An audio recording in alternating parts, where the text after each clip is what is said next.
Bonjour à tous et bienvenue dans cette nouvelle vidéo de méditation biblique où l'on va continuer notre parcours dans l'évangile de Luc qui nous amène aujourd'hui à Luc 11, les versets 14 à 23 que je vous invite à aller lire de votre côté si vous le voulez avant de venir voir la suite de cette vidéo. Ce texte, il débute sur un miracle de la part de Jésus.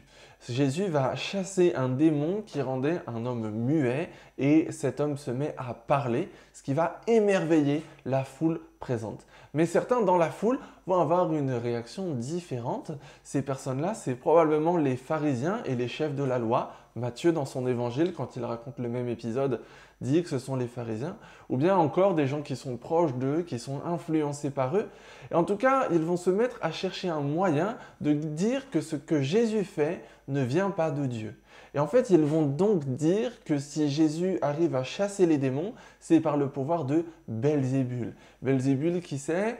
On trouve une idole qui se nommait Baal-Zeboub dans l'Ancien Testament. Et en fait, ce nom de Baal-Zeboub a petit à petit été déformé pour devenir Belzébul et ce nom a été attribué au prince des démons, voire même à Satan lui-même. Donc en fait, ce que les pharisiens sont en train de dire à ce moment-là, c'est que si Jésus parvient à chasser un démon, c'est par le pouvoir du chef des démons.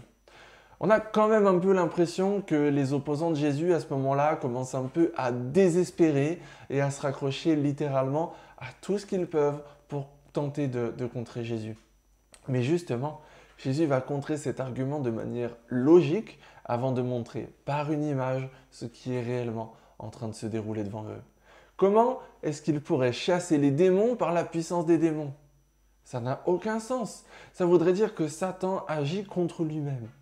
Mais ça va même encore plus loin. Et c'est ce que Jésus montre en disant aux pharisiens, si moi je chasse les démons par Belzébul, qui donc donne à vos disciples le pouvoir de les chasser?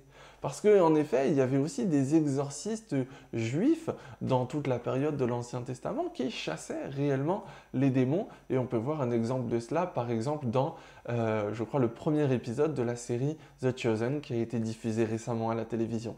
Il y avait des exorcistes juifs qui avaient vraiment reçu de Dieu de pouvoir chasser les démons. Et à qui Dieu donnait cette puissance. Et les pharisiens se trouvent donc bloqués dans leur accusation. S'ils disent ça de Jésus, ils doivent forcément le dire de ceux parmi eux qui pratiquent la même chose. Mais non, ce que Jésus fait, il le fait vraiment par la puissance de Dieu. Et c'est ce qu'il montre par l'image qui suit. L'homme fort qui garde la maison dans cette image, eh bien, il peut représenter Satan. Mais l'homme qui est plus fort que lui et qui vient le maîtriser et lui enlever ses armes, eh bien c'est Jésus. Et voilà donc ce qui est en train de se dérouler sous les yeux des pharisiens qui ne veulent pas y croire. Jésus est plus puissant que Satan. Et il l'est non seulement par la puissance de Dieu, comme les exorcistes juifs, mais lui, il l'est par sa propre puissance, parce que lui, il est Dieu venu sur terre.